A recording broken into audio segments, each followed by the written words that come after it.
We need to talk about Jesse Belvin joining the club. The list of those 27-year-olds who went to join what Kurt Cobain's mother called that stupid club received Amy Winehouse in 2011, and when she died, there were any number of writers who noted the list of those of that age who'd gone: Robert Johnson, Brian Jones, Jimmy, Janice, Jim, Badfingers, Pete Ham, and of course, Jesse Belvin. Jesse Belvin was one of the most gifted writers and singers of his generation when he was killed in a car crash in February 1960 at age 27, which also took his 25-year-old wife, Joanne, who wrote Guess Who?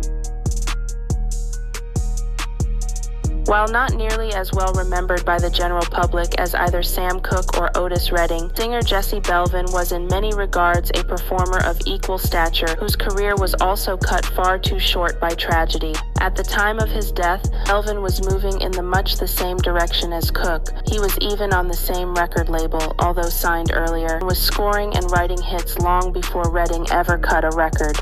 Born on December 15, 1932 in San Antonio, Texas, Jesse Belvin possessed a voice that could move mountains and touch the soul. His silky, smooth delivery and impeccable range made him a force to be reckoned with in the music industry.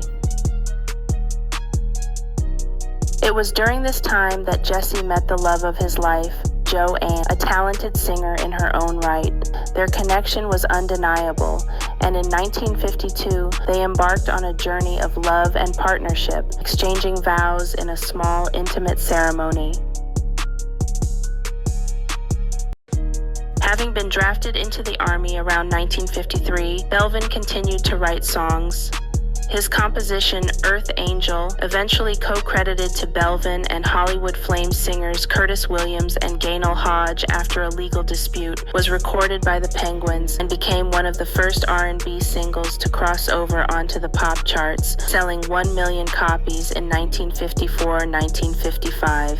On July 10, 1949, Belvin did the opening act with Big J McNeely and Lionel Hampton at the 5th Cavalcade of Jazz that was produced by Leon Heflin Sr. in Los Angeles at the Wrigley Field Ballpark.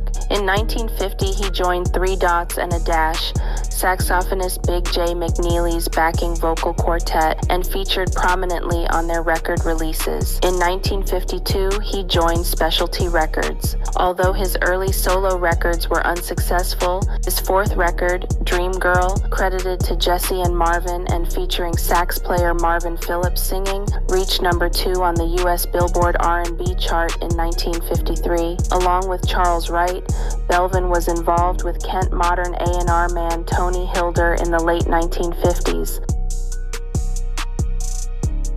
In 1956, he signed a contract with Modern Records, but continued to sing for other labels under different names. His biggest hit was Goodnight My Love, which reached number 7 on the R&B chart. Some sources report that the piano on the session reportedly was played by 11-year-old Barry White. However, in an interview in 1995, White denied this. The song became the closing theme to Alan Freed's rock and roll radio shows. Belvin's other recordings for Modern were less successful, and in 1958 he recorded on Dot Records with a group, The Shields, who included lead singer Frankie Irvin and guitarist Johnny Guitar Watson. Their record, You Cheated, reached number 15 on the US pop chart and number 11 on the R&B chart.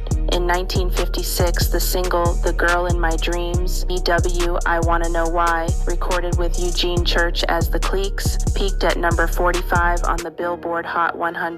The Girl in My Dreams was covered by the Four Lovers, 2 of whose members, including Frankie Valli, would later become the Four Seasons. By early 1959, Tender Records had a 45 release that was credited to Belvin and the Capris. The single Beware was composed by Jay Dolphin and backed with Endless Love, a composition by K.C. Reith and Robert Hafner.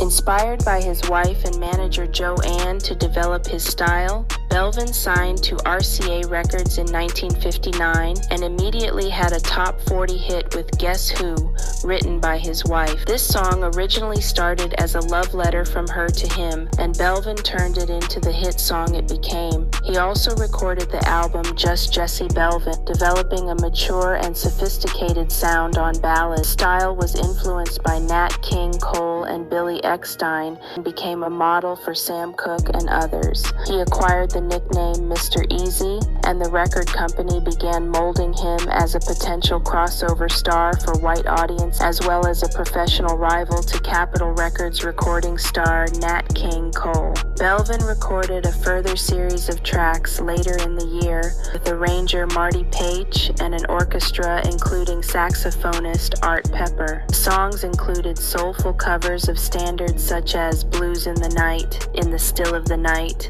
and Makin' Whoopee, and were issued on the album Mr. Easy. The ads hailed the event as the first rock and roll show of 1960, yet some were determined to stop it. Death threats were received by Belvin and others, and the atmosphere was filled with menace. The singer, who rarely phoned home, called his mother twice to discuss his fears. When the performance eventually got underway, it was halted on more than one occasion, with one white supremacist protester demanding all white teenagers quit the building.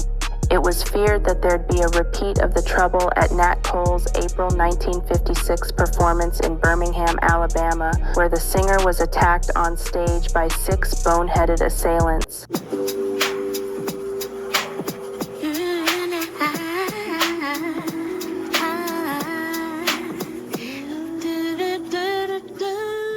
Tune into the Shakira history, stories told, a world of mystery,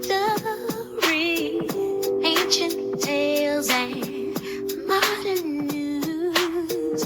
Subscribe now, you got nothing to lose.